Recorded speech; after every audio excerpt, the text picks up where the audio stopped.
It's the Riot Podcast. This is the Friday, June 23rd edition. When you think of Bro Dart, you probably think of library supplies. But Bro Dart is really more than that. It's unmatched quality. It's service. They offer furniture. They offer school supplies. Whatever your needs are, Bro Dart can take care of it. Over 50,000 products they sell. I don't even know what the heck you're talking about. Bro Dart? Bro Dart Library Supplies. What is Bro Dart? It's a household name in the library supply community. Bro Dart? It's the leading name in the library supply community. And I, for one, trust them. What the heck are you talking to about? provide all of my library supplies. How much are they paying you? Say this, because if so, I would like to have a piece. Because I also like Bro Dart. All of a sudden. You know what's great? You just did that for free. Oh. You even know what Bro Dart is? I have no idea what the heck that is. What is that? It's library supplies. Is it actually library supplies? It's a real company. This is not a real ad for them. Isn't it crazy? The only reason I had Bro Dart on the mind is because it was one of the companies my grandmother worked for at one time. She doesn't anymore because she's no longer with us. But oh, jeez. I was just this thinking is a of like great intro. So yeah. Do you ever when you listen to a podcast? Yeah. Most of them, many of them, put you through that. They make you listen to those ads every single podcast. This is the first time you ever heard anybody say anything resembling what I just said on the podcast. Yeah, we don't do that. Yeah. No ads, right? And do you do this? When I listen to some podcasts that I like really like, and they have ads, and then I sit there and I think, I really need to listen to this because I can't skip through it because I want to support. This is how they make their money. If I skip these ads, they might stop making the podcast. Never. You don't think that? I skip through them every single time. You're not that altruistic with your podcast? I hate them. listening? I hate them. One of the podcasts that I listened to recently, they've changed the layout of their podcast. Yeah. To where you cannot skip through it. No. And I hate it. You need It makes me so mad. a better podcast platform. I mute it during that period. A better app. I can't listen to it. I can't do it. It makes me so mad. I sit at work and I listen to my podcast while I'm working and whatnot. And whenever an ad comes up, it's like 2 minutes long. And I just mute it because I can't stand listening to it. What do you hate more when it comes to podcast ads? Which do you prefer? If you could abolish one, which would it be? The ads that come in that are just like a standard ad, they're a different volume than the rest of the podcast, Always. of course, always. Much louder. But they're produced with different people, different voices that aren't on the podcast, just random voiceover people talking about childcare or whatever. Or, just stuff that's not relevant to you at all. In fact, I had one in my one podcast that I listen to frequently comes up is in Spanish. I don't speak Spanish. No.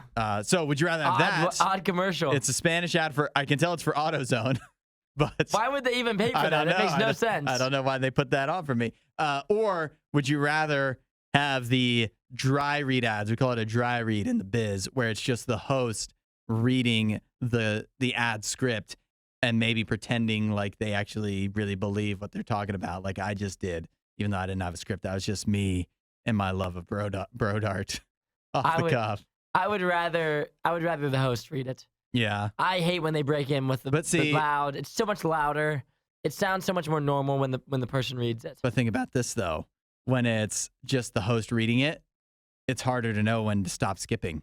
Yeah, that's true. When you keep hearing loud blah blah blah and you're skipping forward 15 seconds at a time, then it's clear when the host comes back, the people you actually want to hear from come back. So let me ask you this then.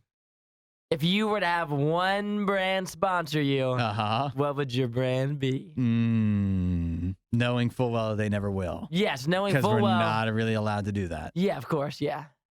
Because I think about all the ones that I go through. I mean, obviously, I endorse TR a lot on the Texas show. Roadhouse. Wow, they've never reached out to me. It's honestly kind of insulting. But I'm trying to think of other places that I love that I would be a sponsor for. I mean, you have to be realistic because, of course, I'd love a car company to just give me a free car.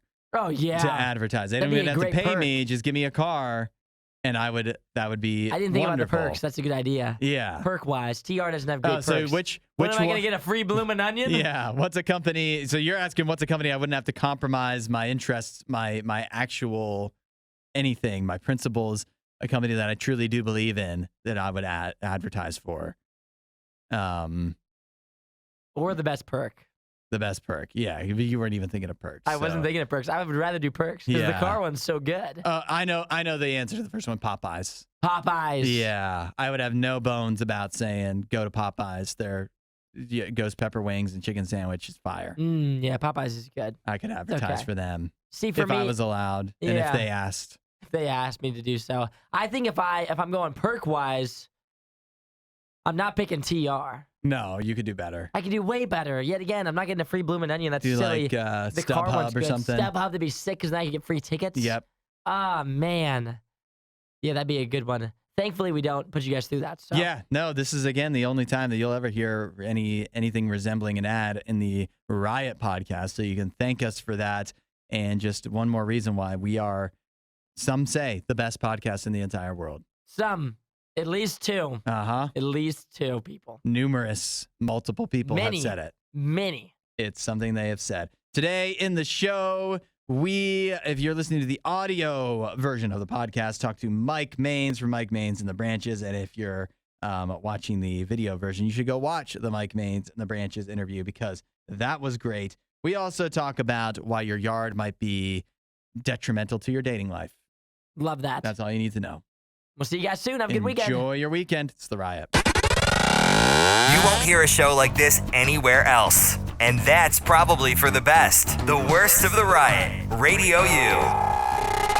What is the sexiest accent? We all have a favorite. I think everyone does. Everyone does. Text in your favorite 8772 Radio U. It could be a foreign accent. It could be a regional accent here to the United States. But let us know because actually we have a survey here of what the supposed sexiest accents are. And coming in at number one, does this surprise you? 69% of people like the British accent. 69, that makes sense. Yeah. I'm with it. That makes sense. Yeah. To me, the British accent is one of the ones that I have different ideas. I can picture different British accents and whether I like them or not. Yeah, I think it depends on the accent. Because there's like a smooth British accent that's actually really cool. But then there's also like the oi. Yeah. British accent. Oi, mister, what you doing? Which is a little aggressive. That sounds kind of Australian too, but I'm with you there. Well, Australian would be more like crikey. Yeah, there it is. Right? Yeah, a little different. Australian actually came in at number 2 on the list. Well, that makes sense. 54% of people thought the Australian accent was sexy or attractive. I mean, as I'm going through here, one of my shocking things is that Spanish is so low. Spanish is way down. Only 23% of people like the Spanish accent. Yeah, which is low. I think that's low. I mean, it comes below Scottish. Yeah. Can you imagine? Come on. That's a little Scottish, difficult. That's a sexy accent. I can't be sure. I don't know. I don't know if sexy is the right word, but Scottish can be pretty cool, though. French is coming in at 4. French is like the language of love, isn't it? It is the language of love. It comes in at 4? Wild. I like Irish came in at number 3. Now, granted, I think, is this fair? British, 69% of people liked. Australian, 54%. And then the next highest percent was actually the Southern accent. Oh. Which to me, very similar to British, can have a wide range. There can be some real cute Southern accents. I love a good Southern accent. But also you can sound completely wild and unintelligible having a Southern accent as well. It just depends on not only how your Southern accent is